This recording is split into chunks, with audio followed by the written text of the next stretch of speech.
Well, we've heard a lot of talk in the last few weeks about non-fungible tokens or NFTs. Now, you're our in-house crypto watcher. What are these things and how do they work? So as I understand it, and I've been trying to play catch up like everybody else, trying to understand what the heck these things are. They are basically a title of ownership to something.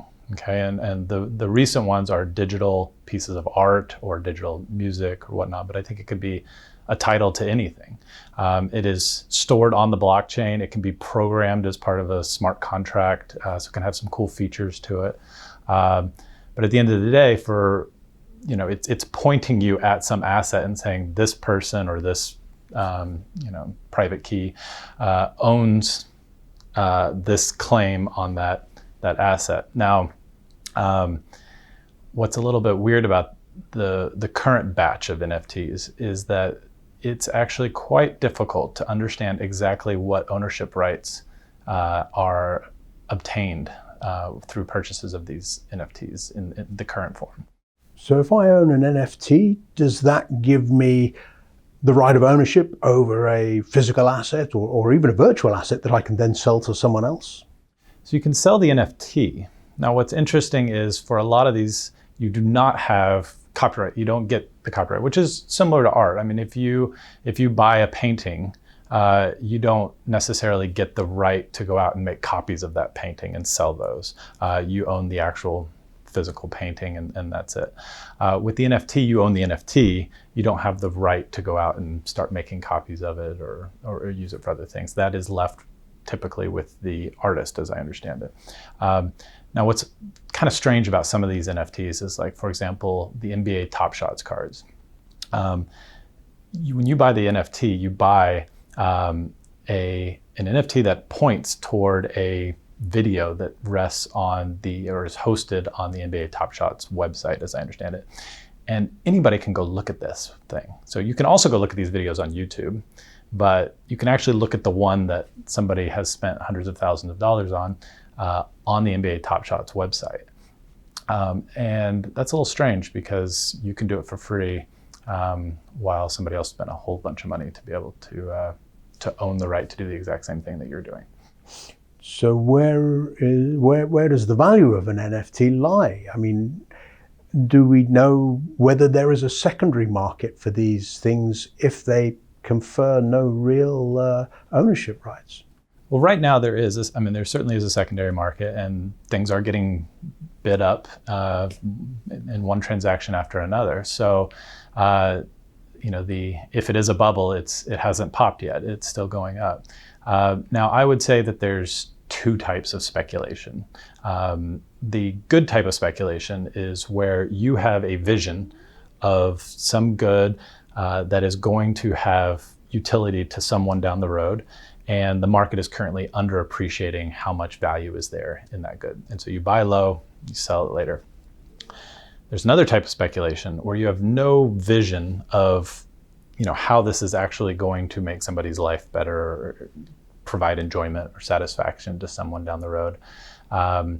And you simply think there's going to be a greater fool who's willing to buy something from you at a higher price later on. I get the impression that we have a lot of the latter going on during this one. NFT as a technology, I can conceive of how it could be very useful if, and it's a big if they can come up with a way to efficiently, without it costing a fortune in both financial terms and in environmental terms, to keep track of titles. So you have like a record of title change. And also you have all these features with smart contracts and you have automatic payments and whatnot. If they can figure out a way to efficiently do that, then having NFTs that are that are titles to REITs or to a specific property or to something like that, then I could see that potentially being very useful. But having rights to look at a video that everybody else can look at, let me put it this way. I would like to interrupt this interview to try to sell something to our clients. I am going to issue 10 tokens and only 10 tokens. So it's very rare, it's very scarce. And these tokens give you ownership of the sun. Only 10 of you out there can do it.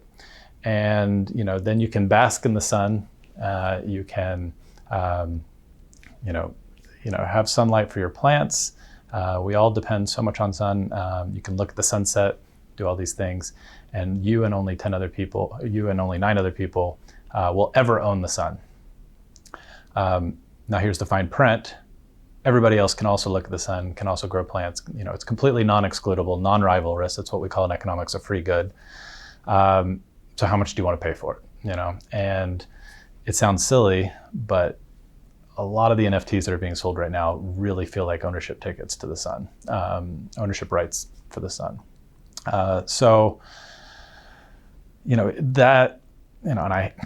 I'll probably be kicking myself because somebody probably will sell ownership rights to the sun in a few months and make millions off of it. So, but right now it feels quite bubbly to me.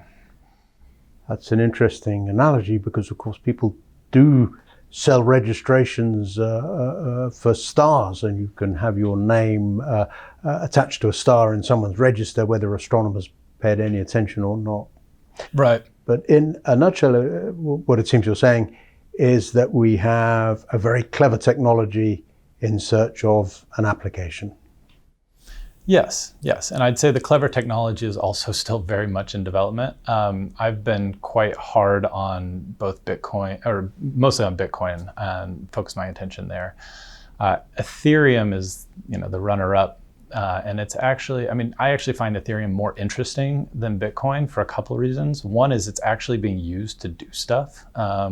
So, for example, these NFTs, as you can tell, I'm skeptical of the current applications, but they're being run on Ethereum, and there's been a bunch of stuff done on Ethereum. So at least it's being used to do stuff.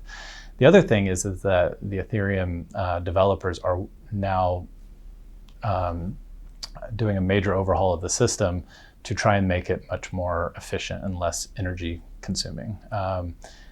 At the moment, if you try and create an NFT, just the transaction cost, the amount of, I forgot the name, but there's a French artist who is very energy or environmentally conscious. And she was a bit horrified to find out that selling 6 pieces of art on this new technology ended up consuming more electricity than she's used in the last 2 years.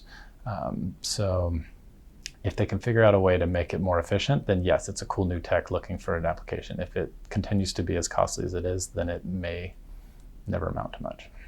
So in conclusion, one to watch, but for the time being at least, you're skeptical. Yes. Thank you very much.